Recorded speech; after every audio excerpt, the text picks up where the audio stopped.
Look around us. Your children would be trapped in the past, if not for me.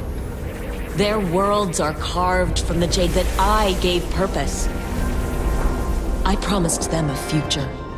A century of progress cannot end this way. I'll find a way to save us all.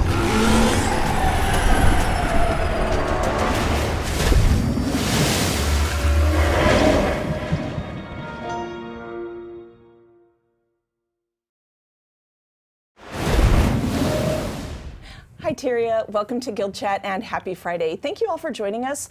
I'm your host Ruby, and we have been having so much fun this week seeing all of your reactions and how you're enjoying seeing the new Elite Specializations that we revealed. We are looking forward to you trying them in the beta event next week. We're going to give you a little head start today with an overview of all three of them, the Revenant, the Elementalist, and the Warrior Elite Specializations.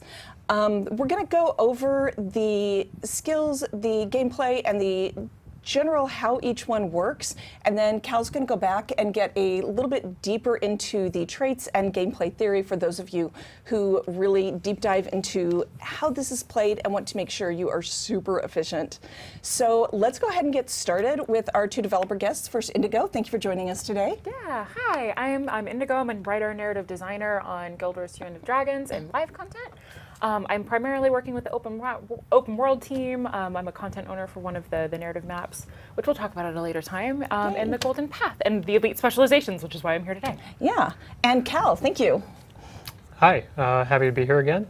I'm Cal, game designer on Guild Wars 2. I do a lot of work on competitive game modes, PvP, World v World, a little bit of balance for those game modes. For Hardened Dragons, we did a lot of work on Elite Specializations. So once again, I am here to kind of demo those and show those off to all of the players who are looking forward to seeing what's actually going to be in the beta next week.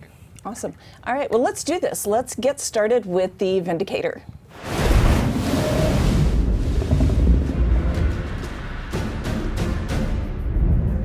The Kurziks and Luxons were bitter enemies, but their greatest champions, Saint Victor and Archimedes, united to help slay Shiro the Betrayer at the cost of their own lives. Vindicators call upon the strength of their legendary alliance, channeling both heroes' skills to devastate their enemies and protect their allies. They use greatswords to deliver massive attacks and crush foes by leaping straight into battle instead of dodging.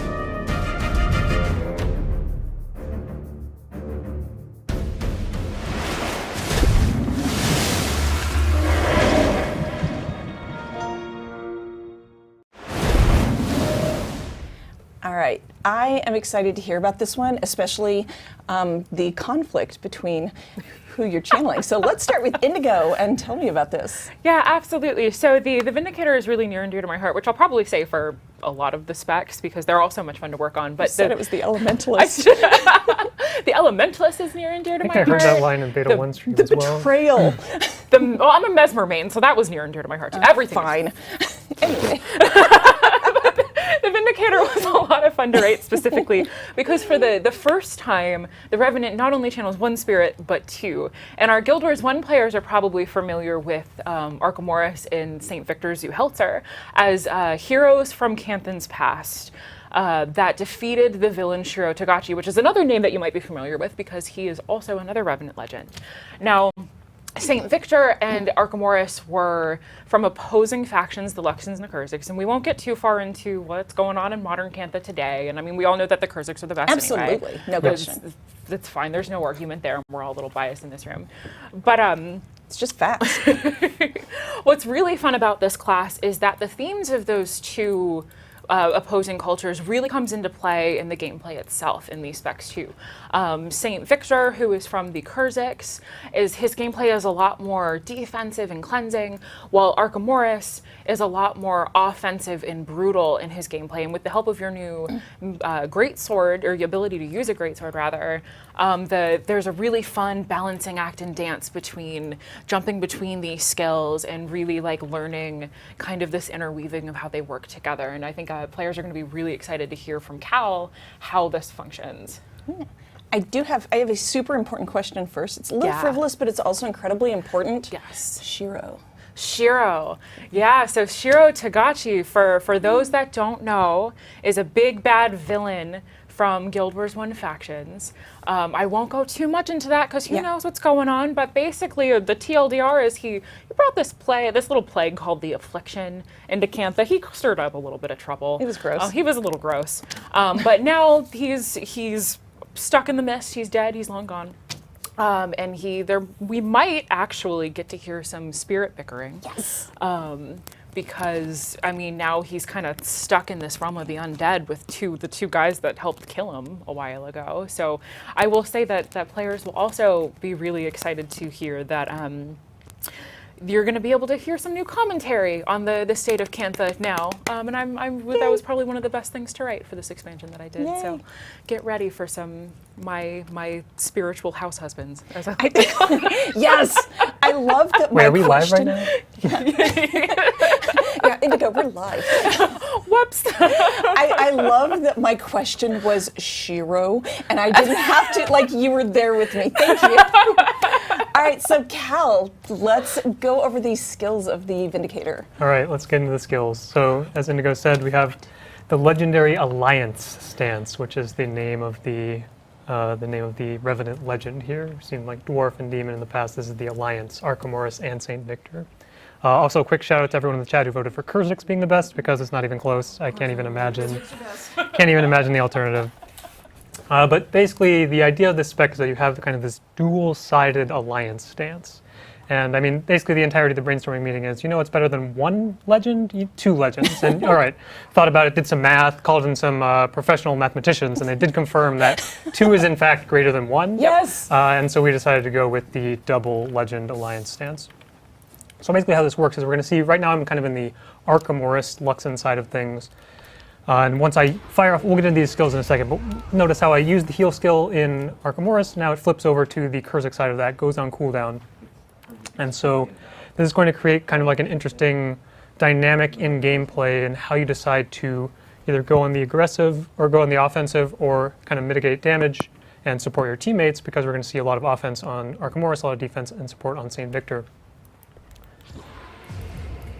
So let's just get into the skills real quick. I'm going to turn off cooldowns because that makes this demo a lot more exciting. But we're going to see some common themes between the two skills, some mechanical themes between the two skills that share the same slot. And turns out for the heal skill, they both heal you. Makes sense. That's not super surprising. Starting off with Selfish Spirit, which is the Arkham Horus side here.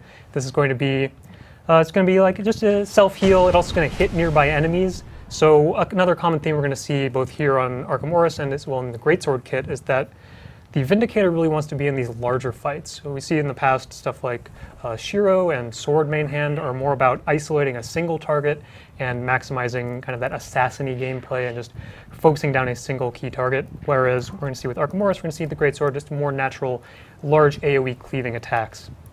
And so there with the Arkham Horus heal, we saw that hitting multiple enemies gives me might stacks per enemy struck, also applies vulnerability, gives me a little bit extra healing. So again, get into range with all those targets, hit as many as you can, and get the maximum value of that skill. Moving over to the other side of that is going to be Selfless Spirit. So a little fun naming conventions there. And so Selfless Spirit, nothing too crazy going on. It's just going to be that AoE heal, going to heal yourself if I do die here. And I forgot to no death myself, but that's fine. We'll just fix that real quick and flip back over here. But so we're going to heal myself, heal my allies, and that's going to, nothing too crazy here. AoE support skill. Moving into the next slot, we're going to see Nomads Advance. So the common theme of this slot is they're going to be mobility. Arkham Horus, Nomad Advance is going to go in. Pretty good damage on the skill, give some might per target struck again, hit as many targets as you can, get maximum value out of that skill. Then that's going to flip over to Battle Dance, which is going to be kind of the more disengage, evasion half of this, which is also going to give resistance and regeneration to yourself and nearby allies. So again, more supporty, and just that backwards mobility as opposed to the engage mobility of Nomads Advance. Next up, we're going to see Scavenger Burst. So this is going to be, the common theme here is going to have some endurance gain. That'll play in really well with the Profession mechanic, which I'll talk about right after we get through the Alliance skills. Some of you have noticed there's no divider pip here on the endurance bar. That is, we kind of talked about that a little bit in the preview video and some of the text that we've kind of shown to the world already, where the Vindicator does only have access to a single dodge, and that's going to consume all of your endurance, and no recharge is going to give you some energy back, but that's not going to happen for real players. So giving some extra endurance and gain throughout the kit here. We're going to see some of that in the traits as well. That's really going to enable kind of that singular dodge to not fall off too hard in areas where you want multiple dodges. So Scavenger Burst also going to give you quickness per target struck, in addition to just being a damaging ability. So hit a bunch of targets, get a lot of quickness, get some damage, and get some endurance back. And that's going to flip over onto the Luxon side with Tree Song, or Kurzik side rather, Tree Song. I'm going to walk out now. I can't, Bye. can't be here anymore. Okay, but do this first. We'll get through this real quick. So Tree Song, this is again where that supporty, this ranged ability, similar kind of radius. This is going to give you endurance per ally affected by this, and also per condition. This is a 5 Condi cleanse per ally. Number of allies affected and the number of conditions cleansed is going to give you more and more endurance. So we just top out here, not cheat endurance, lose some endurance here. I'm going to be cleansing 5 conditions from all of these guys. It's going to give me a pretty good amount of endurance back. Also going to heal per condition removed there as well. Finally, moving into the stun break slot, we're going to start with Reavers Rage. So again, this is going to be a skill that you really want to hit the maximum number of targets. You're going to get some extra value from the skill. So it's going to be PBOE damage, give you some stability initially, give you some fury initially, but then per target struck, that's going to scale up. So we see we just got 6-7 stability stacks, as well as a pretty solid fury duration because we are hitting the maximum number of targets here. Then that's going to flip over into Awakening. And so the cool, I guess the more unique stun break aspect of Awakening is that it actually breaks stun for your allies. And additionally, you see it gives a little bit of stability and a solid protection duration to all those allies in range, but it's also the kind of shared stun break that we've seen on a few skills across the game. This felt like a really good spot to give that, that shared stun break mechanic, so that's going to be what you get from Awakening here. Then moving into the Elite slot, we're going to have, I guess these are a bit more divided in terms of mechanics. These are more the iconic artifacts that you might be familiar with of these characters. The Spear of Armament here.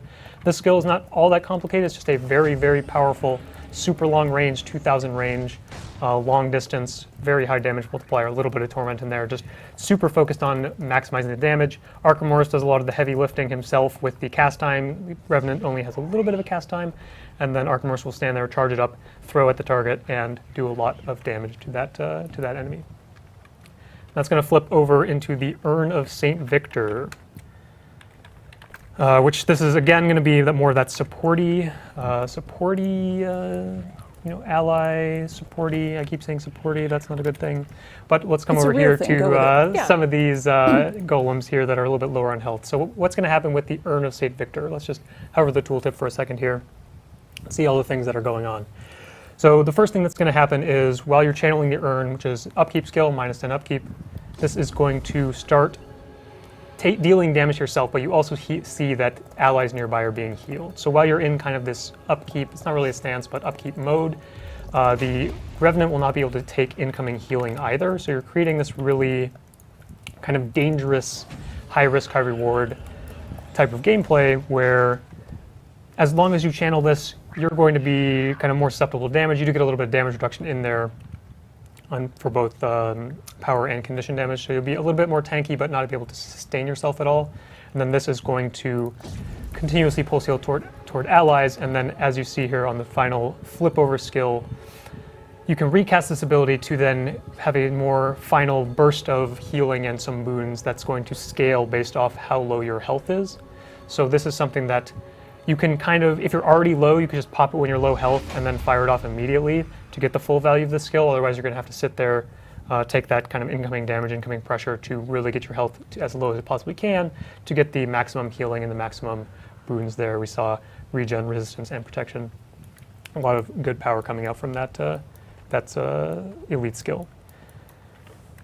And so that's kind of the high-level view of the Alliance stance. So when it comes to more like realistic gameplay scenarios, you see like if I use the Selfish Spirit on the Luxon side of things, now I'm kind of in this position where, all right, my skills are starting to flip into kind of the alternate modes, and maybe I'm more interested in only dealing damage because damage is great. I just want to kill the boss as fast as possible. I don't want to waste energy. I don't want to waste time casting these more defensive supporty skills because I'm going to play like Alliance plus Sheer or Alliance plus Jalis and go for that really aggressive build.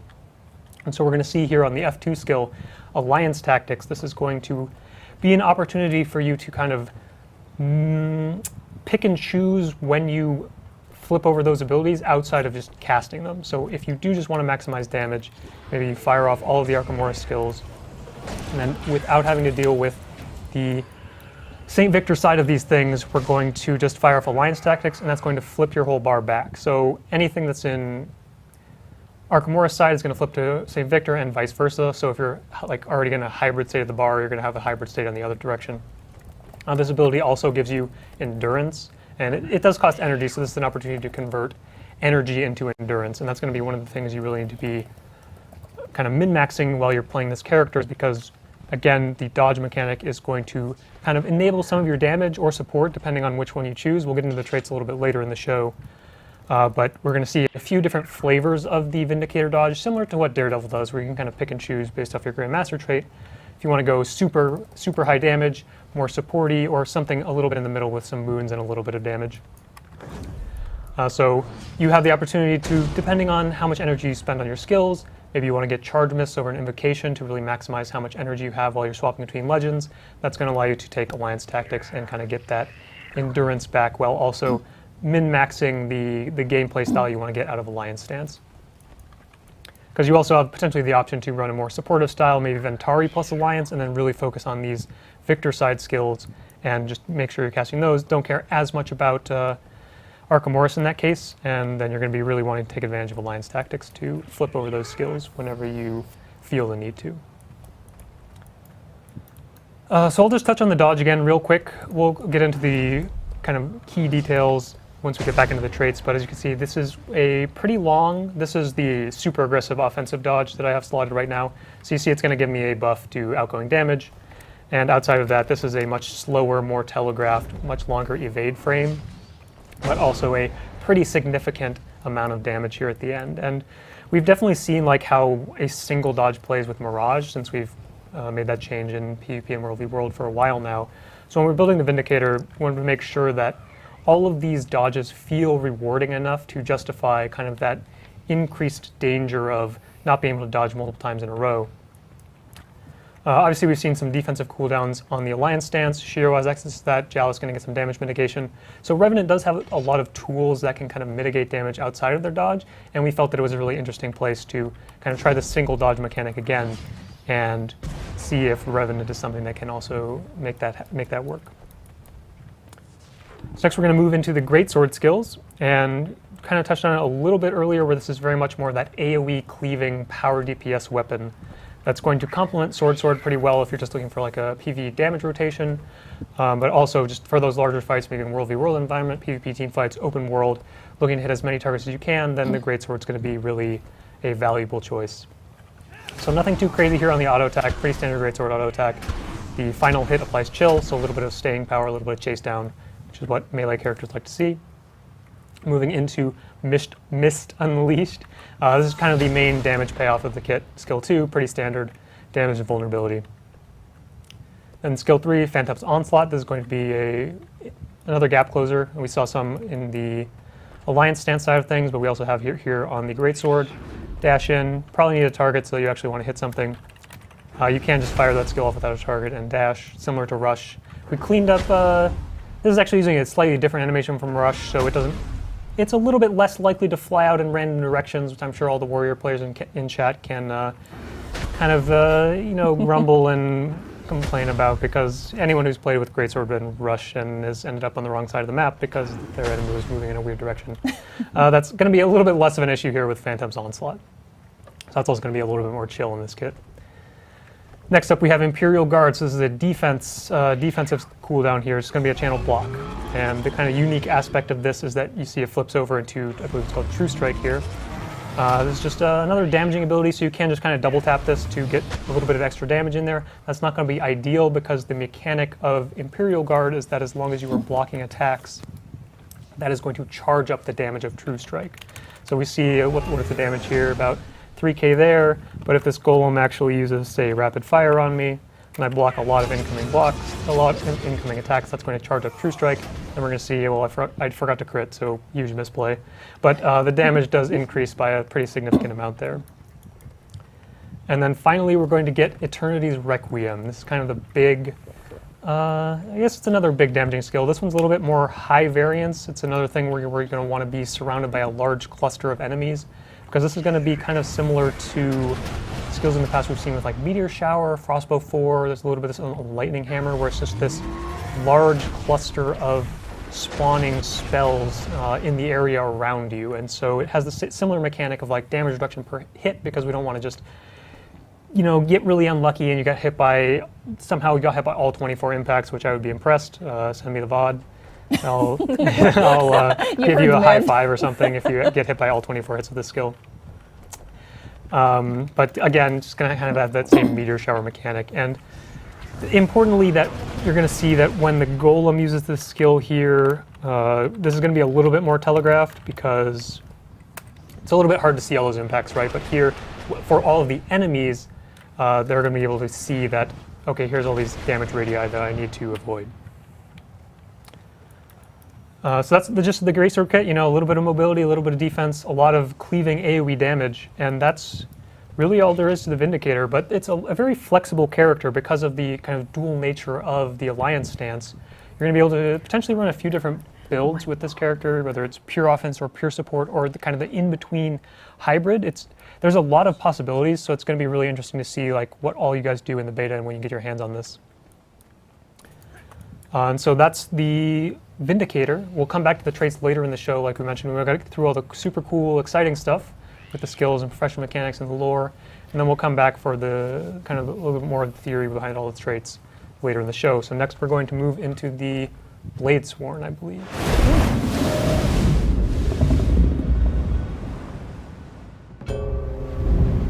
Advances in Canthan technology have yielded a fusion of firearm and longsword.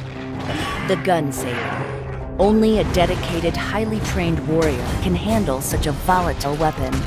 Gun Saber attacks enhance the Bladesworn's flow, allowing them to use their meditative dragon trigger. In this state of calm and concentration, they can load their Gun Saber with magically imbued cartridges that power up their attacks. With their Gun Saber sheathed, they wield offhand pistols to maintain their flow.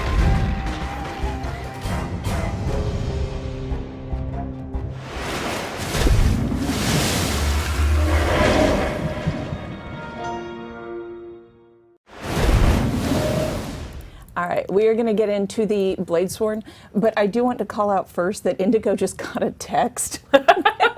Yeah, my mom just texted me pictures of water bottles, so I think this is widespread. She's watching, and she just like texted Indigo a picture of, she's got water bottles lined up in front of her monitor, so we're all getting into it. Yeah, we're prepared. I'm good. I brought my own. Yay. All right, so hang on, Cal's getting a drink, but then we will talk about the Bladesworn. Time to hydrate. Yeah, time to hydrate. He gets a break. I don't think we actually have an emote for hydration in the chat, but We should. Well, we should. Now. Somebody get Twitch touchy with chat probably art. knows. There's probably one I'm not thinking of. So. No, let's get art on this. They have time. They have time. They don't. All right, Cal. I don't think so. Indigo first. I'm sorry, I got excited about your text, and I was just like, no, I want... We're awake on this Friday. So the Bladesworn is a really, really fun class. And our warrior fans will be happy to know that it's just as vicious as you would expect. The Bladesworn, now with the aid of their new offhand pistol, has the ability to use a really unique advanced form of technology called the Gun Saber. And the Gun Saber is this really fascinating fusion of almost like a firearm and a greatsword. And what it uses are these specially crafted amber bullets. And the amber is mined in the heart of Echowold Forest, which we'll learn about a little bit more later too. And it's a proud Kurzik tradition because the Kurziks are the best, so of course they would make something really cool. I mean, like, it's just why not?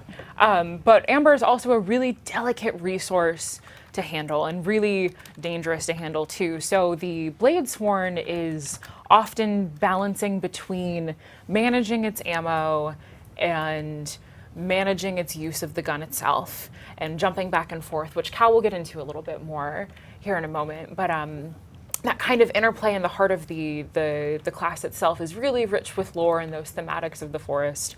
So I'm excited to hear more. Yes, please. All right, let's do it. This is the Bladesworn. So currently got the gun saber, kind of gun saber activated. We have a pistol, a couple of skills, not very exciting. Who cares about the pistol? We got this super cool gun saber. We'll definitely talk about the pistol in a little bit, but we're going to start out with the gun saber. We'll talk about the profession mechanic changes just a little bit as well. So first things first, the gun saber is kind of a little bit different from a lot of the more transformation-based kind of extra kits that we've seen in the past, stuff like Celestial Avatar, any sort of Death Shroud, or like Photon Forge, for example. These are all kind of gated behind some sort of resource. And the gun saber is not. It is just effectively a separate weapon. And so one of the trade-offs for this character is that while you're in combat, your weapon swap is actually going to be disabled, because the understanding is that your secondary weapon is always the gun saber. You'll still be able to equip two weapons, obviously, and then kind of pick and choose before you engage with something. So you might want to have a rifle for some fights. You might want to have, say, a greatsword for some other fights. Make sure that you're swapped into that before you actually engage combat, because that's going to get locked down. You're only going to be able to swap between your active weapon and the gun saber. We'll talk about the skills in a minute here. I'm going to talk a little bit more about how Adrenaline's different for this character. Then we're going to talk about the burst skill for this character, because that's a super exciting part of this. But starting off, we're going to see that, so one thing is here, we've renamed Adrenaline to Flow, and that's partially just because it's a little bit different in terms of how it's built. As you can see, I'm hitting this golem and I'm not getting any flow. So that's one kind of separation. It's enough of a mechanical difference that we wanted to change the name to kind of avoid confusion and kind of just more thematic to this character, which is a little bit more calculated, a little bit more almost meditative compared to something like even Core Warrior, or just Berserker, which is kind of that super aggressive, all-in bursty character. There's a lot more kind of deliberate in his decisions. So once you actually enter combat, I'm currently cheating and not able to get into combat. Once you get into combat, you'll see, all right, I'm starting to build flow because I have this buff that says positive flow. And we'll see some other ways to get access to this buff in higher stacks. Obviously, there's still some warrior skills that just give you flat adrenaline, some traits that give you flat adrenaline. Some of these things have been modified to fit into the flow system, where some of them will actually give you increased flow rate instead of a flat adrenaline boost as they have in the past for Core Warrior or other warrior specializations. But some of them will continue to give those flat values. We kind of went through the list and decided, okay, this one makes sense as kind of that more built over time mechanic, and then some of these still need to be more bursty just to fit with the theme, either the trait line or the skill or whatever.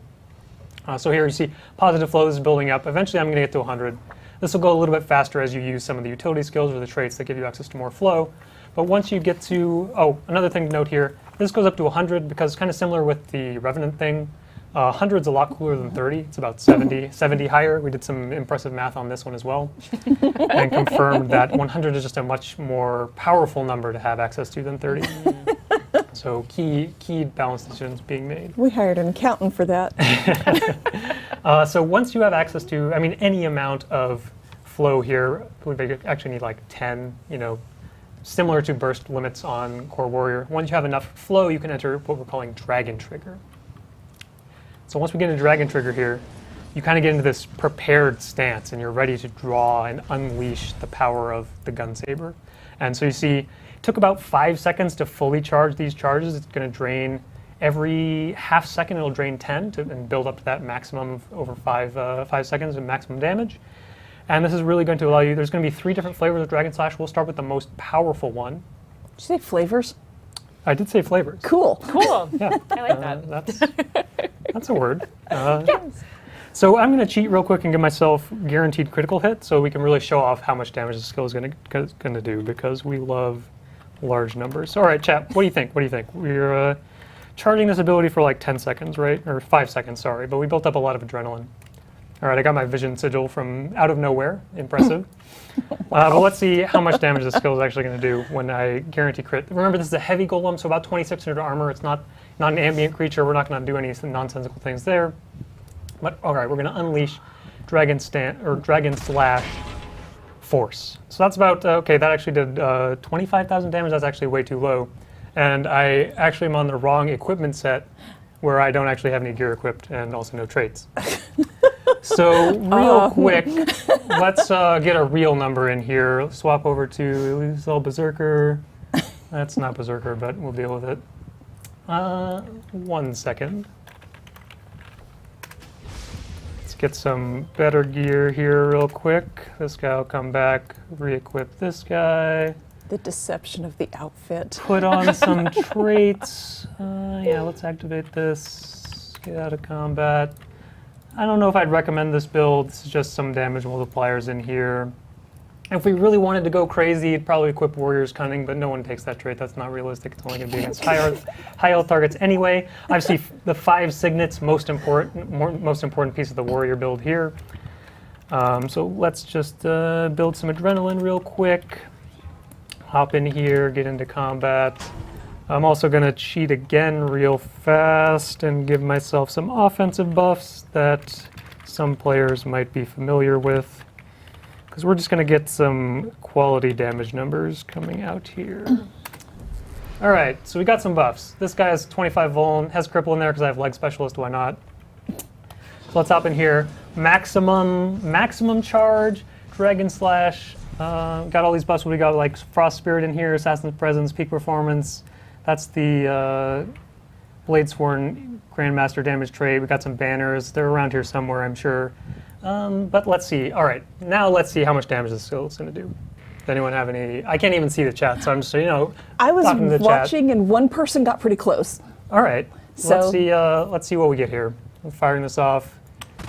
We're going to see 350,000 damage. Okay, that's actually a bit lower. There's some variance in weapons. I've seen about 450, 475,000 damage is kind of the top end.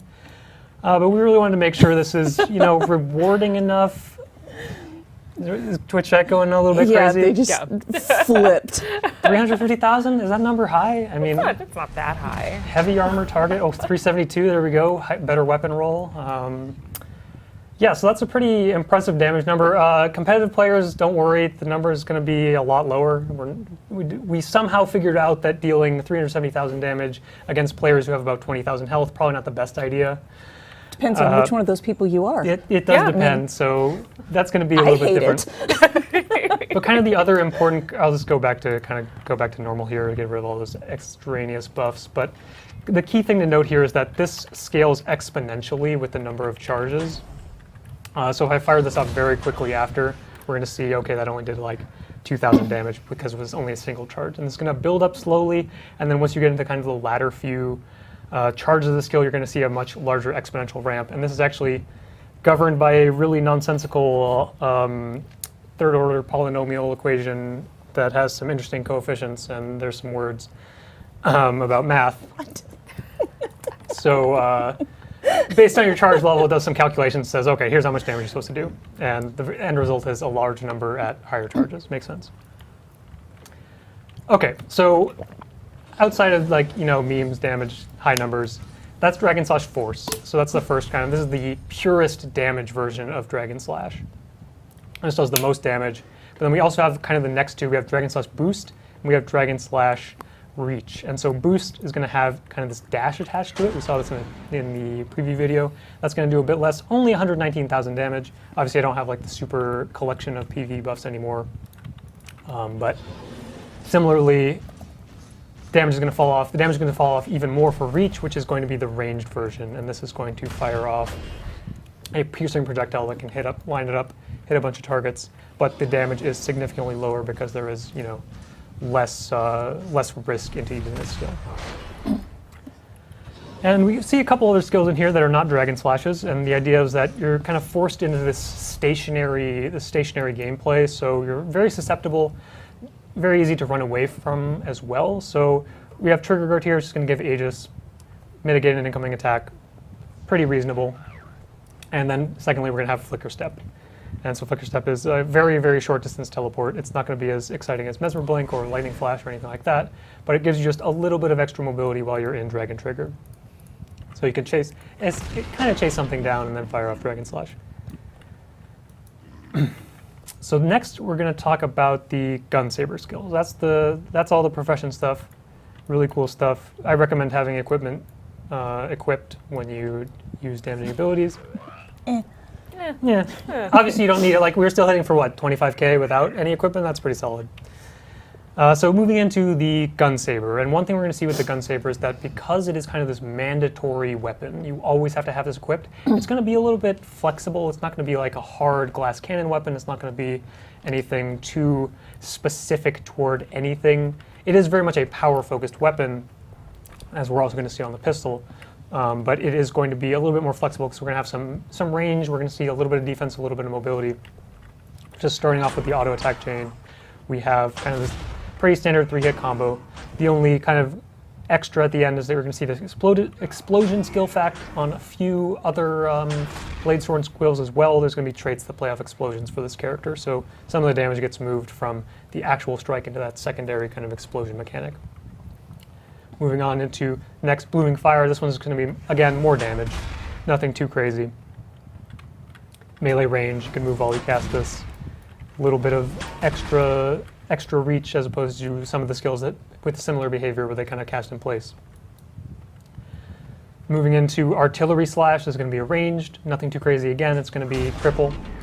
I still have Light Specialist equipped, so you saw the immobilize there, but that's not baseline of the skill. It's just a cripple, so a little bit of chase down or a little bit more kiting potential as you kind of cripple that enemy. And then we're going to get into a little more the utility side of this kit with 4 and 5.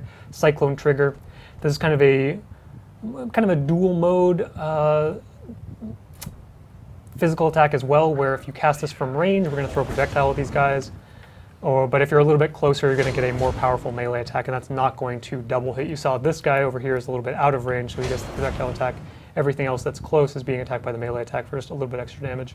And this is also a projectile block, so this is a good opportunity to play around, say, rapid fire is incoming, block the rapid fire, also throw a projectile out, deal some extra damage there. And finally, we're going to have Break Step, and this is mobility of the kit.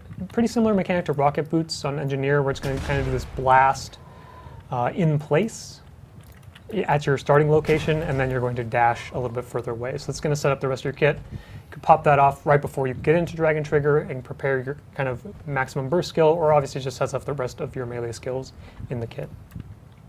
Notably, you guys are going to see ammunition on all these skills. We're going to see a lot more of that once we get into utilities as well. Ammo is a common theme for a lot of the skills on this character, and so we're going to see some more exciting ammo interactions in the traits and also on the elite skill once we get there. I won't equip that one quite yet because I don't want to spoil it. It's pretty exciting, pretty powerful cooldown. Very, very strong elite skill. So anyway, let's get in the pistol, which I don't even have equipped. That's a minor oversight.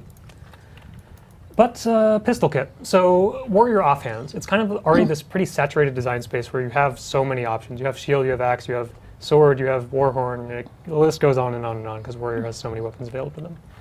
So when making a new Warrior Offhand, we want to make sure that it has kind of a unique space. And so we look at axe. Axe is like damage and damage. It's just the purest glass cannon version of the Warrior Offhand. Compared to something like shield, much more defensive, and CC. Stuff like Warhorn moves into that more supporty role. Mace is kind of a mixture where it's CC and damage. So the pistol kit, we're going to see a bit of damage and a little bit of mobility. So kind of finding that unique niche in between everything else that Warrior's already doing in the offense slot. Starting here with Dragon's Roar, this is the big damage payoff. So we see here 6 ammo. I'm going to stop cheating cooldowns for a second here so we can see this actually has a recharge. The way this skill is going to work, it has 6 ammo, but the way the skill works is that it fires all of your ammunition every time you use it. So you cast it with 1, you cast it with 6. It's going to give you a variable amount of damage. You saw that we got 6 separate attacks because we had 6 ammo. So maximum DPS from the skill is going to be maximum ammo, makes sense. But you do have the opportunity to kind of press this button. And there is a trait that's going to give you a little bit of extra value for spending ammunition. So there might be opportunities where you just want to keep pressing 5, keep pressing 5, keep pressing 5 every 5 seconds as that comes off cooldown. And that's going to synergize really well with Gunstinger. Here's the 4 skill. This is a little bit of mobility. Pretty short dash. The 300 range here is a little bit misleading because that's more of the dash range, and then you have the melee attack at the end here. So it's going to space about maybe like closer to 450 units in terms of how far away you need to be from your enemy to make sure you hit them. And so this is also going to give a little bit of vulnerability, a nice Aegis on top of that, so a little bit of setup on your dash in, make sure you don't just get completely blown up, and also set up the next damage skills from the rest of your abilities. The important note here is that it restores ammunition to your Dragon's Roar. So if we fire off Dragon's Roar, dash back in immediately, we're already back up to 3 ammo, wait a little bit, get the 4th ammo, then fire that skill off again.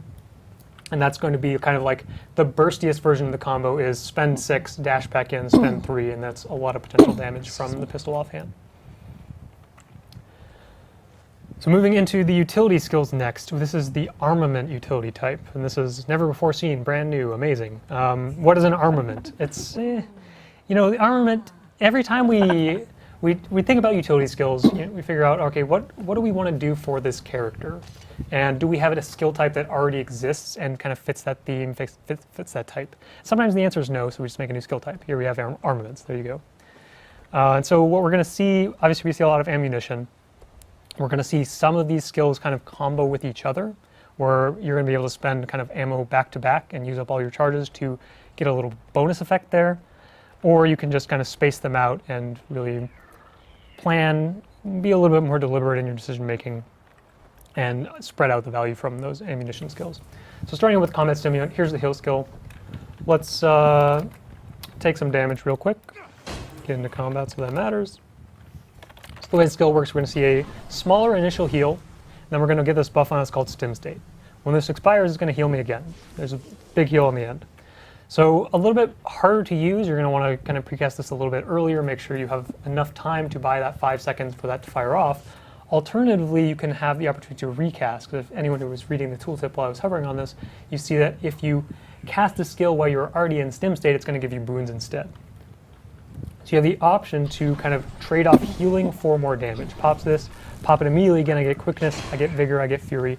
Very powerful offensive boons, and vigor on top. Dodges are always good.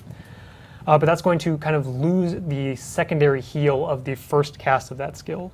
You'll still get it from the second one, but you give up the big heal of the first cast in exchange for boons. So a little bit of a decision point there. If you want to maximize damage, you want to maximize sustain. Just want to maximize sustain, you're probably going to fire this off, wait for it to go, sit around here, 5 seconds, 5 seconds, 5 seconds, there we go, then pop it off again. That's time to take a drink. We could probably take a drink. We could charge Dragon Slash in that time. Pretty convenient. So that's going to maximize your healing from the ammo skill there. Moving into the utility skills, we have Bulletproof Barrier. So this is kind of a, I mean, similar. We've seen like Wall Reflection in the past. This is a little bit different because it's only a projectile block. And the little bonus on top is that it's also going to be an explosion with a little bit of damage tacked on. So this is going to be useful in those big Wova fights, PvE. Maybe you care about projectiles every once in a while. The explosion is going to be a little bit of value for kind of upkeeping those traits that care about that. And similarly, just, you know, more damage if you really feel the need. There's probably better warrior utilities to take if you just only care about damage, but here's the option if you really want it with Bulletproof Barrier. Moving on to Electric Fence. So this is another one of these skills that's kind of combo with itself, where we'll throw it out here. This is going to be a kind of cripple wall. This is something that we've seen with like Temporal Curtain on Mesmer Focus, and if you actually space this properly, it will hit stationary targets. More naturally, it's going to be when someone runs through this wall, they're going to become crippled. But if the target is already crippled, you're going to get the immobilized. So you can fire this off back to back, kind of get that cripple, and then fire it immediately again, get that immobilized. A little bit less optimal. Ideally, you're going to want to get the cripple from some of your other sources, maybe from Throw Axe, maybe from Savage Leap, because then you're going to be able to kind of get immobilized into immobilize from these 2 charges here, instead of having to waste one just to get cripple. But a pretty decent crowd control option there. Then next up we have Flow Stabilizer. So this is the first skill that we're seeing that's going to increase your flow rate. We'll see a bit more in the traits once we get there. Basically, this is just going to give you increased positive flow, which is a useful thing to have for this character because you do care about flow as you no longer get adrenaline from hitting enemies. So here, baseline, this is going to give me 2 stacks of the buff. It's also going to give a little stability, but if you already have stability, it's going to give you a bonus stack. So again, this is an option to kind of fire these off back to back. Already have stability, fire this off again, I get 3 stacks from the next one. This actually stacks up to about 25. You're probably not going to be able to cheat like me when you're on live servers. If you can, that's not a good thing. Oh my God. again, ideally you're going to want to get stability from a different source, whether it's your teammate gives you stab or you maybe take balance stance, because that's going to allow you to use both charges for the maximum value, but you do have the option to kind of chain these together if you feel the need to. Finally, we're going to get into the stun break. This is the only utility skill that is not an ammo skill, just because we've seen kind of the danger of ammo stun breaks. Warrior already has one with Shake It Off as well, so we're a little bit worried about giving another ammo stun break. And this one's not going to be ammunition, but it's still that armament. Pretty standard kind of backwards roll into plus evade frame. It's going to drop a mine there that does a little bit of damage if one of these enemies was kind enough to run over it. Unfortunately, they're all stationary golems, so that's not quite an effective plan, but pretty reasonable stun break option here. And finally, we're going to get to the elite skill, which I kind of touched foreshadowed a little bit earlier, where this skill's kind of crazy. But it's only a single line of text, so how crazy can it really be? There's only one skill fact here. It's nothing like the Harbinger Elite that we saw about a month ago with every moon in the game. Nothing like that. But this is a very potent line of text, and so it says, reload ammo on all of your profession skills. And what does that even mean? So any warrior skill that uses the ammunition mechanic, which is most of these armaments utilities, we see a lot of skills in the gun saber. Obviously, like even throw axe, shouts, Dragon's Roar, all of these skills use ammo, and so what Tactical Reload says is any of these skills that are not a full ammo are going to get +1 ammo. And so that is kind of absurd, because we just ran through, obviously you could just have Rifle too, which has a bunch of ammo skills. That is potentially a lot of buttons getting essentially a full charge back with a single skill on it, only 30-second cooldown. This is a bit higher in competitive, because this is a pretty scary amount of effectively cooldown reduction to have on a single instance. But this is really going to enable, we saw a bit of longer cooldowns here in the Gunsaber kit, like here's 25, 35, 40 even, 40. But that is because Tactical Reload exists as kind of this option to chain all these skills together, use up all my ammunition, fire off Tactical Reload, fire off all my skills again, and just create this really potential high burst opportunity. So I know we're really excited to see how this skill plays. I'm personally a little bit scared to see how much this is going to be refunding players in terms of the number of skills you get back, but it's also going to be a really fun skill to use, I think, especially once we get into some of the ammo traits, which we'll talk about a little bit later, because that's all we have to talk about on the profession side for the Bladesworn, and we're going to finally get into the Catalyst next. Yay!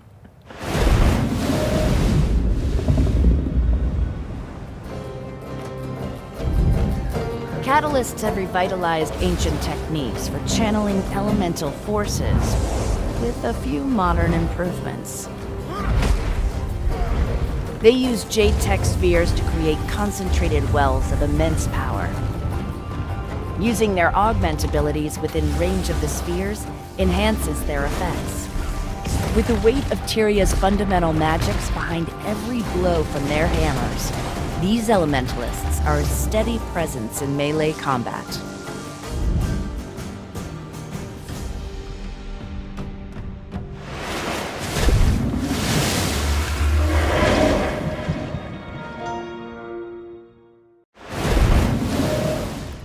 All right, it is Catalyst time. Woo. Indigo, yeah. I hear it's near and dear to your heart. It's near and dear to my heart. So tell us about the Catalyst. Absolutely. So for our Ellie mains out there, and I know we've got Ruby, we've got a Cal.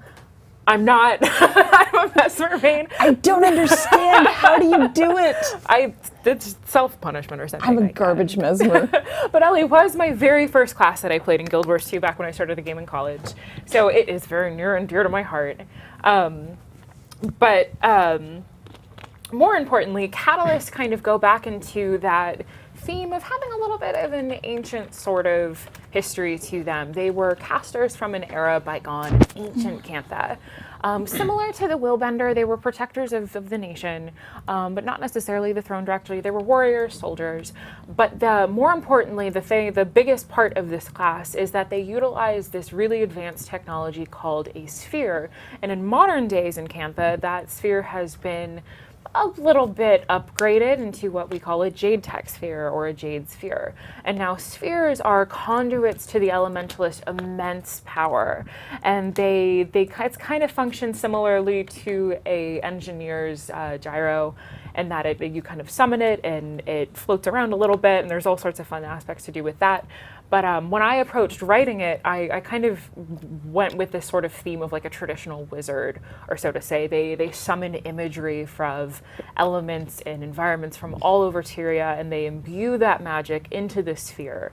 And that, and as you channel each of the main elements, you'll see imagery of creatures that are known in Cantha. That's somewhat of an homage to the celestial beings. And I'm excited for Cal to get into this one. And this was also the first thing that I got to work on with Cal once joining the studio. And Cal's a combat design rock star, so I'm excited to pick his main brain about this a little bit more too. Yay! Yeah. All right, we're hopping into the catalyst. Notably, these are definitely not the celestial creatures. We definitely saw a lot of feedback on the Reddit. I mean, clearly we have like, there's a Kieran, there's a Salt Spray, there's a Turtle, there's a Phoenix. These are, yes, those are the creature shapes that are the same as celestial beings, but that wouldn't really make any sense to conjure those as like kind of elemental manifestations. So these are just more, elemental manifestations. An homage to that. them. Definitely an homage, kind of a nod to Nopali Quarter from Guild Wars 1. So hopping into it, for some reason we decided to give Elementals a hammer, 20 skills. We have a lot to get through here. We're going to try to speed it up a little bit. I'm going to talk really, really, really fast. Maybe not that fast, but we'll start with a refreshing mechanic before we get into the hammer. We'll press some buttons. This is giving me access to energy. You can see the energy bar kind of charging up here above the F5 skill. Very similar to how Warrior Adrenaline works, where hit enemies get energy. And that's going to enable you to deploy, I'm just going to cheat at this point, deploy the Jade Sphere. And what this is going to create essentially what is a spell area on the ground. That the primary goal here is that it's going to be, see I'm building up might, this is a fire field. If I cast it on an enemy, this is actually also going to do a little bit of damage. In competitive modes, this damage pulse is very, very low. It's actually using the 0.01 multiplier because the primary value of the skill is the boons, it is the combo field, but that was not quite up to what we really needed it to be in PvE, so we put a damage pulse on there and just put it really, really low to make sure that it didn't create too much of a problem. So the cool thing of this is that it's going to swap with your element. I'm in Fire Attunement, I summon the Fire Jade Sphere. Swap to Water, now I have the Water Jade Sphere active. This one's giving me Resolution, this is a Water field. Swap to Air, Lightning field, this is giving me Quickness, very exciting. Finally, once we get into Earth, this is a Poison field. There's notably no Earth element combo field type. So we talked a little bit internally about, okay, what thematically makes sense. There are a few options. We kind of talked through Earth, we talked through Dark. Smoke fields, I brought it up and then we're like, no, bad idea, don't give AoE stealth. That got shut down in about 5 seconds, but it was... Please. It was on the table for just a small amount of time and then just got knocked off. No longer on the table. Went with Poison field.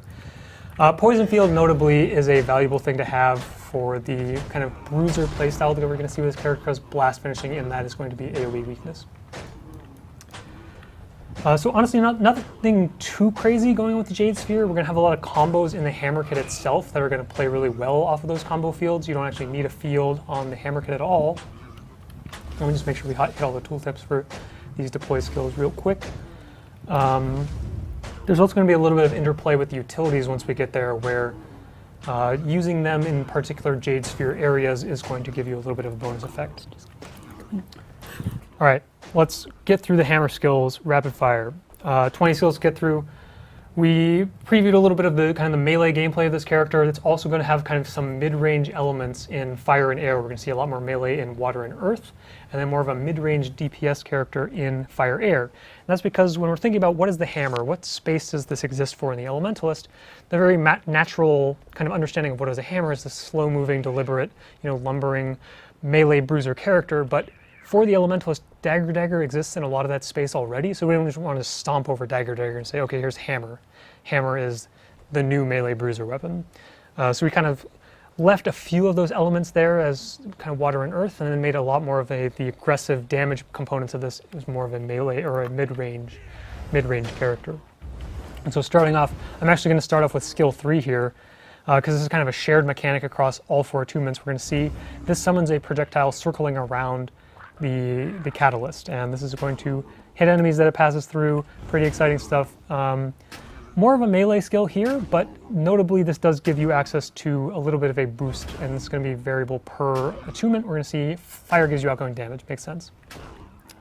So even if you are kind of standing at range, you're still going to get value at the skill because you get some damage bonus. Fire off the rest of my abilities, get some bonus damage there. And then we're going to have, I'm a little bit too slow there, but you see we have the flip over that recasts this circular projectile at my target. So we're really going to want to maximize the uptime of how long I get this damage buff before firing off the skill. But then the super cool interaction is that when I go into water and summon the water projectile, it actually refreshes the duration of all of the other projectiles. So you see now I got 3 going, hop into earth. I have all 4 of these projectiles. All of these are giving me buffs. Then you can refire, throw all 4 of those projectiles at your target, and that's going to be kind of the big damage payoff from this kit. That's so cool. And so you see here, now going into the tooltip, we start with each of these circular projectiles are going to be a little bit of damage, a little bit of condition, but the circling component is going to be a little bit lower, and then once you refire it, get that grand finale is what the skill is actually called. You get a higher damage, higher condition application there. So real quick, the buffs here, Earth gives you damage reduction, Air gives you critical chance, Water gives you Condi damage reduction, and as we touched on with Fire, it gives you access to that increased outgoing damage. So it's going to create some really interesting gameplay. I fired a skill I didn't want to, but that's okay. Create kind of this really interesting gameplay where you're going to be wanting to move through your attunements and fire off these abilities that we'll come back to real quick, making sure that you're casting your spells and getting these refreshes on these damage bonuses before they expire, and then culminating in the big kind of finale at the end. And so this gives a little bit, one of the goals here was also to give a little bit more incentive to even go into water and earth, for especially in PvE modes where just a little bit, you care a little bit less about those, you want to maximize damage, but now you'll want to duck in for even just a second, cast the circular projectile, extend the rest of your damage buffs, and maximize the damage of that skill. So let's hop back into the fire kit and just hammer through these skills. A lot of damage, a lot of burning on these skills. Nothing too out of place for the hammer, or for the fire attunement on Elementalist, that is. Recommend having a target for any projectile skills. Singeing Strike, this is just a burning plus damage. Nothing too crazy.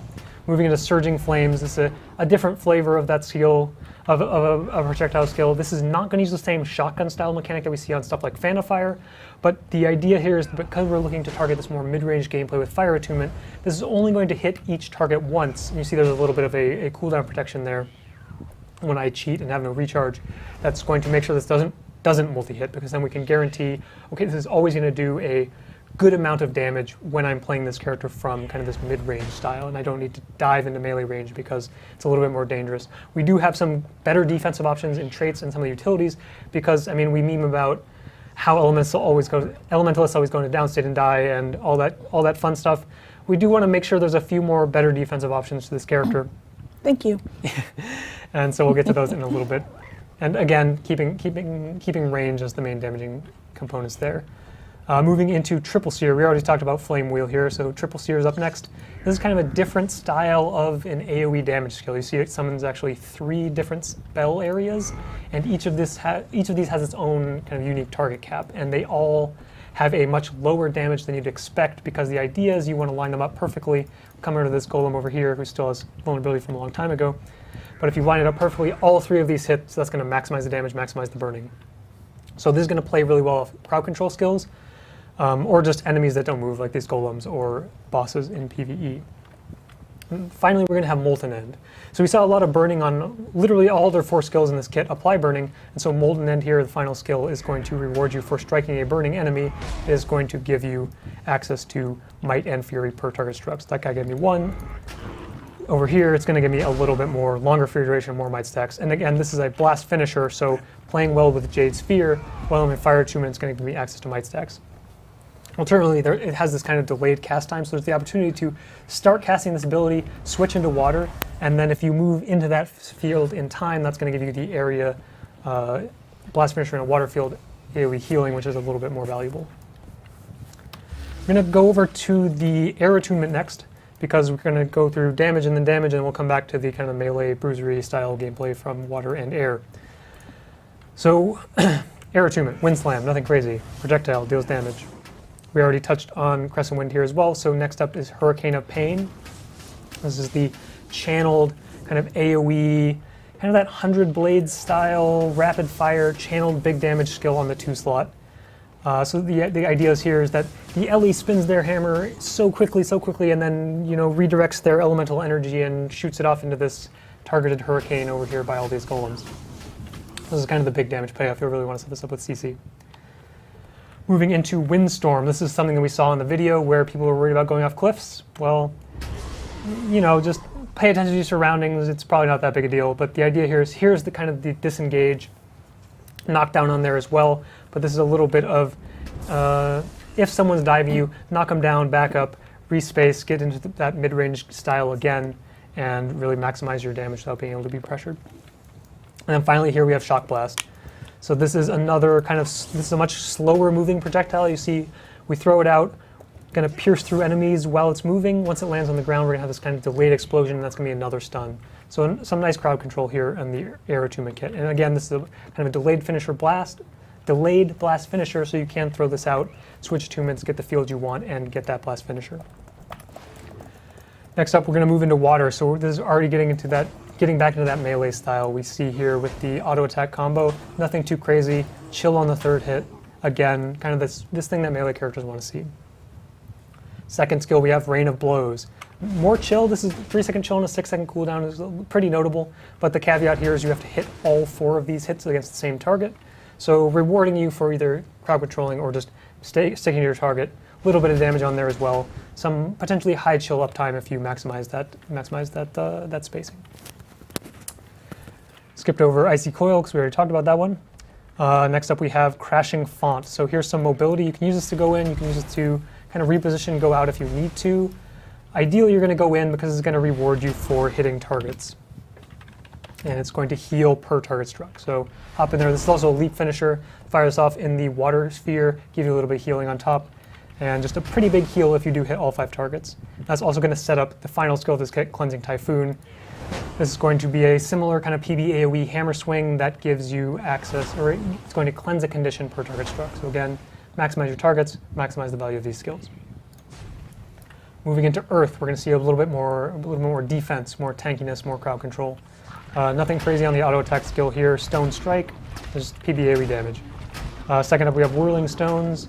Another kind of much slower, more deliberate channel. Earth is a little bit less aggressive, so it kind of a little bit slower in how it deals its damage, but it still has a reasonable damage potential from the skill. A lot of bleeding, a lot of damage, if you really maximize all those hits. Rocky Loop again, that's the circular projectile of the Earth Attunement. Next up we have Immutable Stones. This is going to be a single shot, single attack block. This is a mechanic we've seen in a lot of skills across the game, where you block an attack and you get a reward for blocking an attack. In this case, the reward is an aura. And that aura is actually based on your active attunement. So if we just fire off a skill here real quick, if I can type correctly.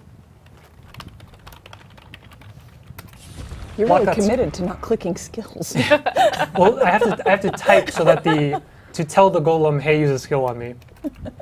As you see, I got Magnetic Aura. But there's a little bit of a window here, especially because the block is also channeled. I can start channeling this block, then switch to air. That's going to give me Shocking Aura instead. So depending on the situation, you might want to get a different aura depending on, melee range Shocking Aura is much better. Maybe you just want the damage mitigation from Frost Aura, Fire Aura, whatever. All of those things are available with Immutable Stone. And then finally we have Ground Pound. So this is kind of that big crowd control, also the blast finisher of the Earth Attunement. Instead of just doing another knockdown, that's something the dagger already does. So again, trying to create a little bit more space between those two playstyles. This is going to be a longer duration immobilize, and that allows us to put a little more damage, a little bit of bleeding on top of that. So again, that very long wind-up and a really big shockwave there, applying immobilize and bleeding. So next up, we're going to move into the utility skills. So these are augments. That's another skill type that we kind of didn't have something that we wanted to, something existing, made up augments. What is an augment? For the most part, these are kind of duration-based buffs, and we're going to see a few different flavors of these again. And the notable kind of bonus is that if you use these in the matching element sphere, all of these are going to have a particular element that they are kind of associated with. It's going to give you a little bonus. So we start here with Soothing Water. This is just going to be a pretty basic pulse heal over time, nothing too crazy. If you use this while you're inside the water sphere, you won't actually see it on this usage because I don't have any conditions, but each of these pulses will then cleanse a condition as well, so a little bit of extra value there on top. Next I'm going to hop over to Fortified Earth, which is going to be the Earth Augment. This one is kind of where we really felt the need to give LE access to a good defensive utility skill. Obviously we have like Mistform as a hard invul and a longer cooldown. Earth Shield's a little bit more clunky to use to get that invul longer cooldown. Fortified Earth, just a pretty standard channeled block. This is something that LE doesn't really have access to, so giving them access to this on a 30-second cooldown should kind of enable that melee style a little bit better than some of the existing options. And the slight bonus here is that used inside the Earth Sphere, I am going to get Barrier on top. Next up, we're going to move to Invigorating Air. So here's the Stunbreak, another pretty reasonable defensive cooldown because it's going to increase your endurance regeneration, which is relevant if I don't have infinite endurance. So endurance regeneration, nothing crazy. We've seen it before. The bonus here is super speed, a little bit, not the most exciting, but Stunbreak, defensive value. And then finally, we're going to have, not quite finally, but next up we have Shattering Ice. So the idea behind Shattering Ice is that it makes all of your attacks have a splash damage component. There's an ICD on this, kind of similar to One Wolf Pack, but instead of the single target extra hit, this is going to give you a multi-target extra hit. And the idea, one of the goals here is that it gives you more energy because you're hitting more targets with all these bonus strikes. Cast this inside the water sphere, all those bonus attacks are going to give you a little bit of chill there. And finally, we have Relentless Fire. So here's the Fire Augment, and this one's very straightforward, just increased outgoing damage. If you use it inside the Fire Sphere, it makes your attacks unblockable, so it really allows you to unleash kind of the maximum damage potential of this character. And finally, last up, we have the elite skill, Elemental Solarity. This is effectively cooldown reduction. While you have this augment active, all of your outgoing strikes are going to reduce the cooldown of your weapon skills. Obviously, I'm cheating, I have no cooldowns anyway, but in normal gameplay, this is potentially a lot of cooldown reduction, 8-second duration, 1 second off per hit, and a 1-second interval, so up to 8 seconds of cooldown reduction for your entire weapon kit, which is, as we see here, 20 skills. That's a lot of stuff. This one is actually a kind of a universal augment. It will inherit from any Jade Sphere, give you a boon depending on which element you are attuned to, so Might, Vigor, Fury, or Protection. So that's all the skills. I mean, we kind of went through this kind of as quickly as we possibly could because we have a lot to cover here. Obviously, you guys are going to get your hands on this next week in the beta, and you're going to be able to experiment a lot more and really deep dive into a lot of what is going on with these kits. But next up, we're going to cut over to something else real quick, and then we'll come back and run through the traits for all the different elite specs. And I don't remember where we're actually cutting over to here, so it's an adventure. We're cutting over to you taking a drink of water. Yeah. Good call. It's important to people. Yeah. For his health. We don't have to watch. It's okay. All right, so Okay. now I feel peer pressure to take a drink of water. Yeah, everybody needs their shot of them drinking water. Yes, We'll everyone in focus on chat has to them. drink water too. So that's the overview of the skills for each of the elite specializations. Like Cal said, next week in the Elite Specialization beta event, you can all try them for yourselves, but we wanted to kick off this show, or I guess kick off this show for the better part of an hour. We wanted to begin with an overview of the skills and kind of giving you a look at a high level what everything was. We're going to go back to Cal now and do a deep dive starting with yes, the Vindicator. I had to peek real quick and make sure I wasn't lying to people. We're going to go through the traits and some more gameplay theories. So if you are super into that and you want to see more of these, stick around and let's go back to Cal. All right, I'm back on the Vindicator. I wouldn't necessarily recommend this build. It's just one of the default loadouts for the character that we build internally. But a lot of people complained about, and rightfully so, complained from the first beta live stream where these were all empty trait slots and there was just a bunch of flashing objects on the stream, really annoying. So we're fixing that up for this one. Notably, we're going to talk about traits. We're not going to do like a super deep dive. I mean, we'd be here for hours. Probably don't want to do that. Some people want to go home.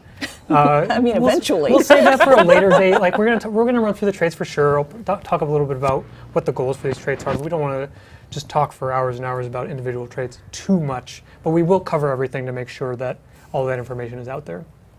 So starting off with balance. Let's start off the minor traits. Balance in Discord. This says, gain health and boons when swapping legends, or by using alliance tactics. So that's the F2 skill that we talked about earlier.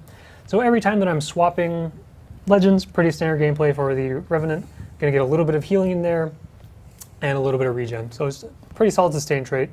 And we're going to see kind of, as we touched on earlier, this is very much a more hybrid opportunity for this character to be either that more aggressive or that more sustainy. So we're going to see kind of a mix of both of those things in the traits. Next up we have Empire Divided, Grandmaster damage trait. The power is only going to be applied if you have over 50% health. When you're below that threshold, it's going to give you increased healing power, enable you to sustain back up and get back into that power bonus threshold. Next, I'm actually going to go to the Grandmaster traits because we touched on it a little bit earlier, where these are defining how the dodge works for the Vindicator. Currently, I have the top one equipped, Forerunner of Death. So there's actually a variable amount of endurance depending on how much, or depending on which of these you have equipped. It all kind of looks the same because we just have the one bar, but notably, Forerunner of Death actually increases your endurance pool, so you have 150, a little bit slower to charge because it is this kind of massive damage payoff, which is more exciting to look at if you can see an enemy on my screen. But this also gives you this buff here, Forerunner of Death, which is outgoing strike damage increased. So you're really going to be able to, you're going to be wanting to maximize endurance enough so that you're able to chain this kind of off cooldown. 15-second duration on this. You want to make sure that you kind of get those chained together so you always have access to that 15-second damage bonus. I'm going to come back to the middle one because that's kind of the in-between. Over here on the bottom we have Saint of Zuhelzer, and this is going to be the more supporty kind of healing dodge option. And so this one actually reduces your max endurance, which is a good thing for this character because now you only have to build up 50 endurance in order to kind of maximize the value or to fire off these skills again, fire off this dodge again. And as we see in the tooltip, this is going to apply barrier, apply healing, and then also give you personally an outgoing healing bonus. So it's going to play well with some of the heals we saw in the Victor side of things, and also very well with Ventari, where getting access to this healing bonus is going to really enable that support playstyle.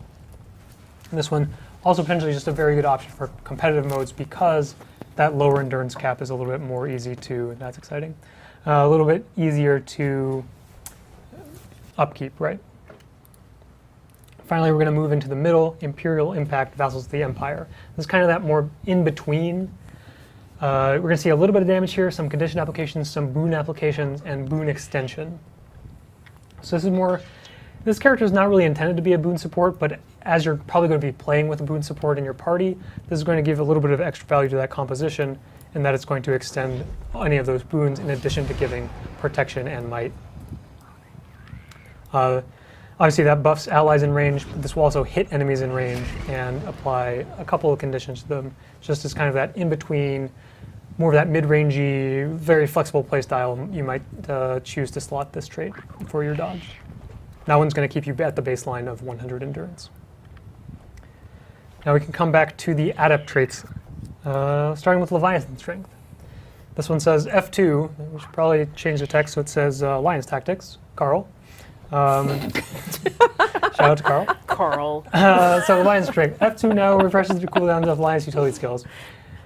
And this also increases the cooldown of Alliance Tactics itself. And so the value of this skill is that in those cases where you're trying to make maybe that single-sided playstyle of the Alliance stance, where I'm firing off all of my Archimora skills, all I care about is damage. I'm just firing off my Archimora skills, firing off my Archimora skills, firing off my Archimora skills, and then I'm going to flip fire Alliance Tactics. That's going to then refresh the cooldown. That's actually bugged on Selfless Spirit. That's cool.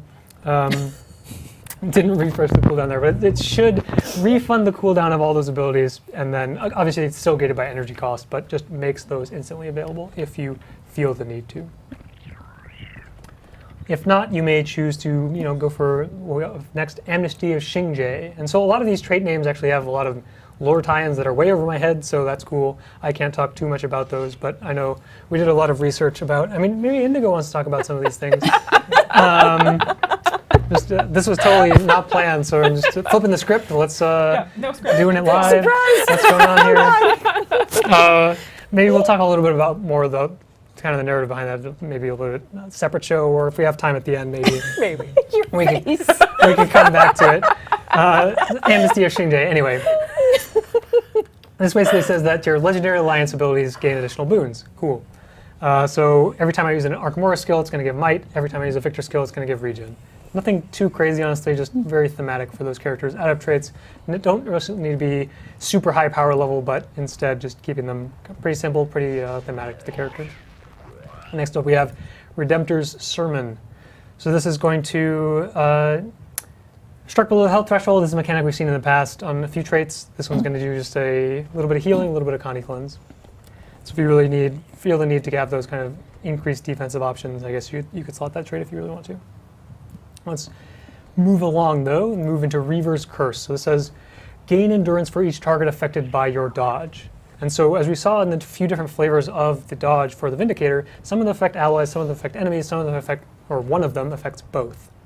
And so in the case where you affect both, it's going to give you endurance back per target affected, whether it's empowering an ally or hitting an enemy. So there's potentially a lot of endurance gain if you are hitting the maximum number of targets. And the common theme we're going to see here in the Master Tier trait slot is these are all going to be endurance gain. We talked about this earlier. Endurance very important for this character. So moving on to some name I can't pronounce. Indigo, can you help me out here? Which one? This trait right. Oh my goodness. We just went over this the other day. We're locking in the pronunciation We're here. locking in pronunciations on the spot. Live. Wait, what is? I can't see. Live What story breaking. Spell it. I can't see it. ANGSIYAN. Yeah, I'm done. Apostrophe S.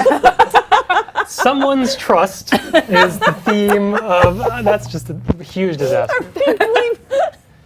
Are we blaming Carl for this too? Carl. I mean, it's probably my fault here that I am not well versed enough in the lore to know this character. But anyway, if you have the trust of this individual, or hopefully it's an individual, you know, this is going to grant you endurance in an area when you swap legends just, or change when it you to fire Jeff or off something. alliance tactics. So this one's a little bit more of a reliable endurance gain. This one is reliant on being around enemies, being around allies. This one's just going to be value regardless, because you're always going to be swapping legends, you're always going to be activating alliance tactics. Finally, we have Song of Arborium. So this one's going to be increased vigor effectiveness, also going to give you vigor. So we'll actually rush over here into Invocation real quick. Spirit Boon is going to give you vigor when entering Arkham Auras, and Song of the Mist proc for Arkham Auras is going to give you endurance per hit, so more endurance, more vigor. And that's going to play really nicely with Song of Arborium, which has increased vigor effectiveness. So this is another different source of endurance generation for this character. That's actually all of them because I already went over the Grandmaster traits, so that's exciting. So that wraps up the Vindicator. That's everything there is to know about the Vindicator. Obviously there's a lot more once you guys jump in and dive into it in-game and get your hands on it. I'm going to switch back over to the Bladesworn real quick, and someone's going to fill the dead air. Okay. Well, good to know. I just want to point out that that's not necessarily true. That's not everything to know about the Vindicator because none of us know how to pronounce that guy's name. No, actually, I even have some reading to do when I get home tonight. So Indigo was just telling me on the side that this just came up in a meeting the other day, and everybody was just like, We're like, that's a really unique, beautiful name. what if we just make it canon that it is someone's trust? Yeah, you I mean, pick yeah. the person. It is somebody's trust. We do know that. Yeah. We'll figure it. It just took me by surprise. Yeah, you I got pick the like person. I got like 7 letters in, and I was like, you know what? I need to see it. I'm done here. I would rather not than embarrass myself trying. I'd just I'll take the blame. Maybe and it's Carl's fault. You get used to it. He's not here to defend himself. So We're gonna find out the hard way that Carl's in the building. Carl's gonna bust down the door. We're sorry, Carl. We love you. We're so sorry. All right. So what have we got now? Bladesworn? Oh yeah, I'm back on a Bladesworn. So Please God, thanks. let us know how to pronounce everything. Bladesworn, gun saber. Again, I would not recommend this build to anybody. Just default loadout. We're getting in the traits here. So let's again start off with the minor traits. Dragon Scale Defense. It says when struck while you're in Dragon Trigger, quick refresher, Dragon Trigger is the burst stance of the gun Saber. So while I am in this stance, if I get struck, I'm going to get a little bit of protection there. Another thing, it's just another case of very immobile, very susceptible, so give a little bit of prot to the character there. Then moving into the Grandmaster damage trait, Guns and Glory. This is a stacking ferocity bonus every time you hit an explosion. So we saw a lot of explosion skill facts across all the skills when we were going over those earlier.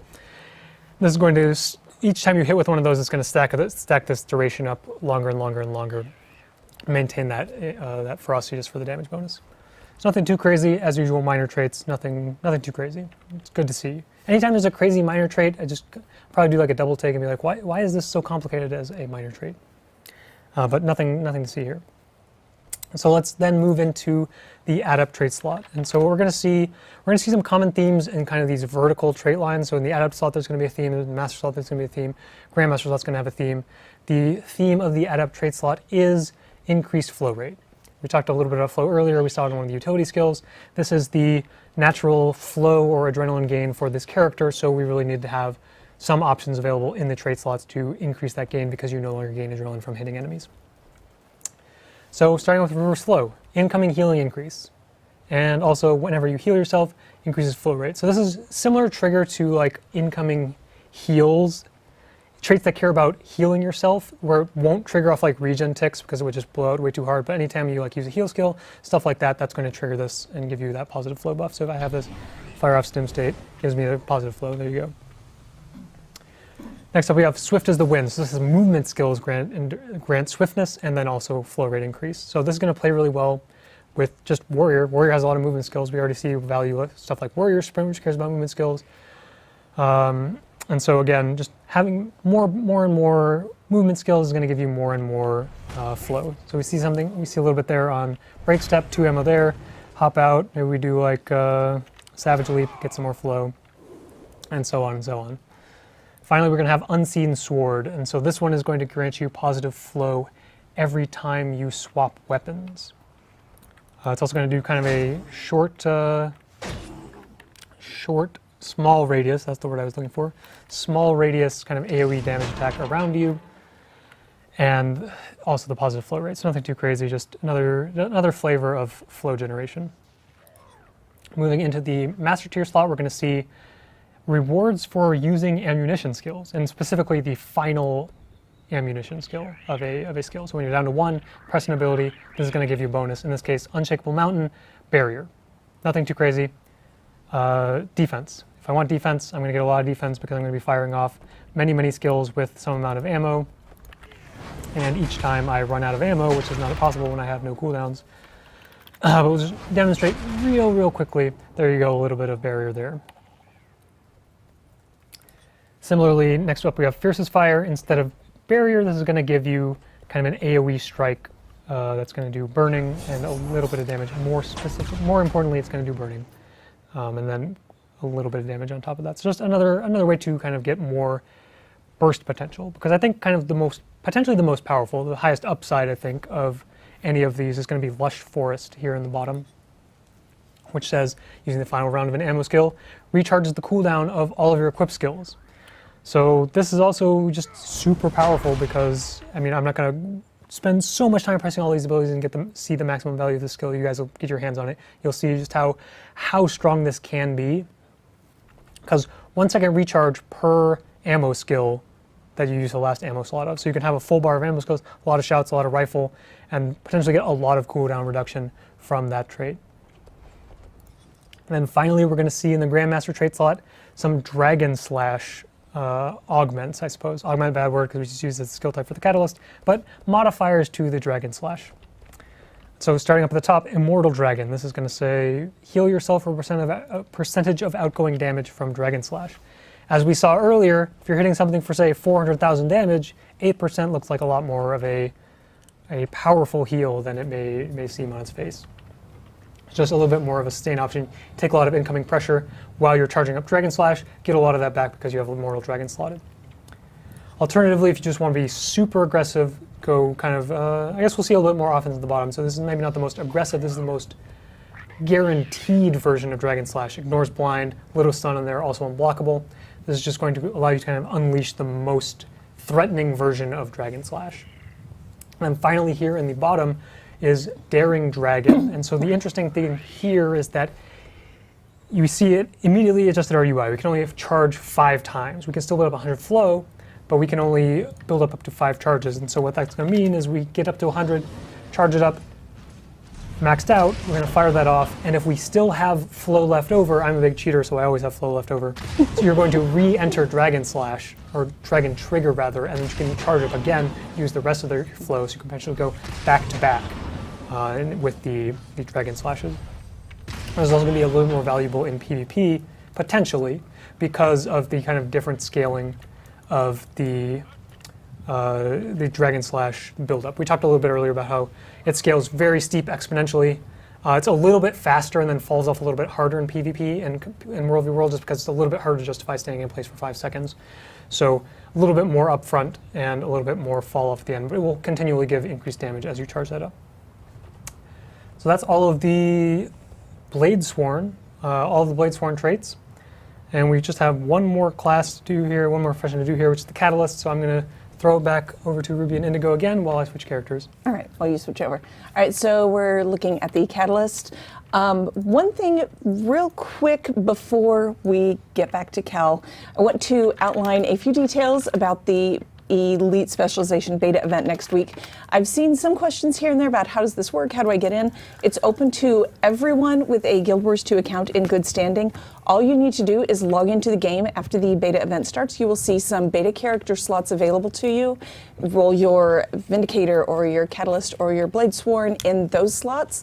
Your character will be level 80, character will be geared up, you'll have a workable build and all waypoints unlocked so you can go exploring Tyria, try out some different game modes, try some different gameplay. We've made it as easy as we possibly can. Mark, that was mean. Shout out to Mark.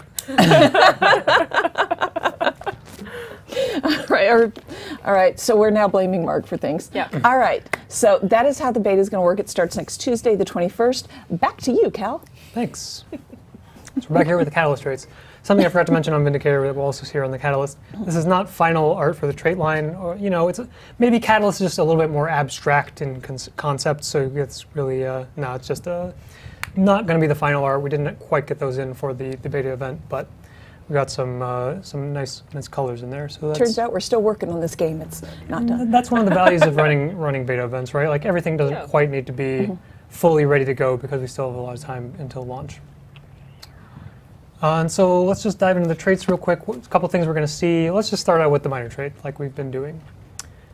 This trait is called Elemental Empowerment, and also gives you a buff called Elemental Empowerment. So that's pretty sensible, I think. Good naming conventions. And the idea here is that as long as you're in combat, this is going to be giving you... hello. One moment. Here's I have broken things with all of my cheating. As break everything. Oh no, I died in a fractal. Oh no. Okay, we're fine. Oh no. Okay, broken armor. Outrageous. Anyway, let's get back in here and get in combat. And there we go. We have Elemental Empowerment. So what is this buff? This buff says, let's move this on the screen. Okay, it was actually in a decent position anyway. Elemental Empowerment. This gives you percentage bonus to all of your stats. So this is not any sort of flat value. This is going to look at what are my stats, and then give you a percentage bonus on top of that. We're going to see more ways to get access to this buff and some additional payoffs in some of the later traits. But so this is like, if I build Berserker, I'm going to get more power, more precision, more ferocity. If I build, say, soldiers, no one builds soldiers, please don't build soldiers, but you'll get more power, toughness, vitality. And this is, it's going to scale off of your stats. So next up, Elemental Epitome. This is kind of the first touch into rewarding combos, and this is something we wanted to do for this character because we knew that the Jade Sphere is going to create these combo fields. We're going to put a lot of combo fields on the Hammer Kit. Ellie already has a lot of combos as well, whether it's through arcane skills or their other weapons or evasive arcana, all these things. So getting in a combo payoff is kind of a cool mechanic thematic to this character. And the payoff here is that you get an aura based off your current attunement. So this is potentially super powerful because it's a per attunement cooldown. I can get Magnetic Aura in Earth, hop into air, combo again, get Shocking Aura, hop into water, so on and so forth. And also, every time I gain an aura, I'm going to get a stack of Elemental Empowerment. So this is notable that it's when I gain an aura and not when I apply an aura, because this is going to play really well with Tempest, a nice little flavor combo between Elemental Elite specs. If someone else grants me an aura, I still get the Elemental Empowerment here. We're going to see that interaction a little bit more on some of the other aura traits once we dive into those. And so let's just start off with one of them, Hardened Auras. We're going to see a lot of aura-related traits across the top of the trait line here. We're going to see a lot of elemental empowerment traits across the middle, and we're going to see some more boon-focused, not quite boon support, but more Jade Sphere-focused traits along the bottom. And so, starting off with Hardened Auras, every time I gain an aura, it's going to give me a stacking bonus, or a stacking buff called Hardened Auras.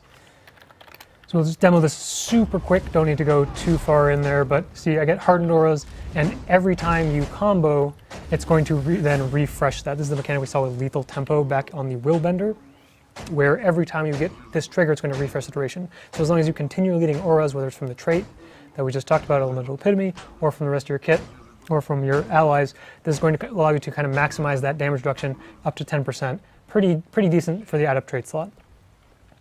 I'm going to go through all the aura traits first, so switching up my plan a little bit here. Empowering Auras is going to be the aura trait of the Master tier, which is similar mechanic. Every time I get an aura, I get a stack of this buff. This gives me outgoing damage, power damage, and condition damage, so potentially up to 10% 10% overall for each of those damage types if I'm maintaining my aura stacks. Finally, the Grandmaster is going to be a bit more exciting. This is gain stability when you gain an aura. So probably not super valuable for PvE players, but in competitive modes, you potentially have access to a lot of auras. So this is potentially a lot of stability. Obviously, every time you combo, if you're off cooldown with the Elemental Epitome, you're going to get some stability on top. And that's just going to give you a little bit more of that bruiser melee playstyle that will be enabled by having more stability. So next up, we're going to go into the elemental empowerment traits. So there's going to be a few different ways to stack up elemental empowerment, because we saw here max stacks up to 10 times, 10% all stats, pretty powerful as long as you get up there. Vicious empowerment, the first one here, every time you disable a foe or immobilize a foe, it's going to give you a little bit of might and a little bit of empowerment. So this one's going to play pretty nicely with actually Arcane Power is an interesting, potentially interesting trait slot if you take Arcane Power and you take the Arcane trait, because you can share Elemental Surge and then apply all of those things are actually sourced from the Elementalist. That Immobilize is going to give you a bunch of stacks of this, really cap you out in a very short burst window. So potentially an option, maybe Arcane Power gets a little bit more use. Moving into Master Tier, we have Evasive Empowerment. So this is every time you evade an attack, you will get some amount of this empowerment buff, and you also get Vigor. So that'll just kind of keep the train going. Dodge attacks well, get Vigor, get Elemental Empowerment, get more stats, everyone's happy. And finally, in the Grandmaster slot, we're going to see the kind of payoff for hitting all of these empowerment stacks. If you are at max stacks, you will have double effectiveness. So instead of 1% per stack, you're going to get 2% per stack. At 10 stacks, you get 20% to all of your stats, which is actually a pretty exorbitant amount. And so to kind of counteract that, it's going to be a little hard to maintain at those high values for a long amount of time, but it's going to create kind of that burst window where you're either super tanky or super offensive and really kind of unleash the maximum potential of the character. Finally, we're going to get into kind of the Jade Sphere, Boony type traits in the bottom line here, with starting with Energized Elements. So every time you swap attunements while you're in combat, you're going to get a little bit of energy. It's also going to give you Fury. So this actually fills an old gap that when we changed Arcane Fury over to Arcane Prowess, you no longer got Fury on attunement swap, but now the Catalyst also has access to that if you so choose, while also giving some energy on top. Moving on, we have Spectacular Sphere. So this is whenever you deploy your Jade Sphere, it's going to just do a point-blank AoE boon application in the area. And the boons are going to be a little bit less powerful than the pulsing boon of the field itself, but we see Might, Fury, Vigor, or Resistance. Depending on what attunement you're in, you're going to give a little bit of initial impact to the deploy of the Jade Sphere. And finally, we're going to have Sphere Specialist in the Grandmaster slots. This is if you really want to lean into potentially, especially quickness, I think is the most valuable thing that you can do. With the Jade Sphere, Sphere Specialist, boons applied by your sphere have increased duration, 50%, very significant number there. Obviously some of the durations here are a bit on the lower side, but look at this quickness pulse has become 2.5 seconds per tick, so you can be able to stack that up pretty high over the course of the Jade Sphere deploy.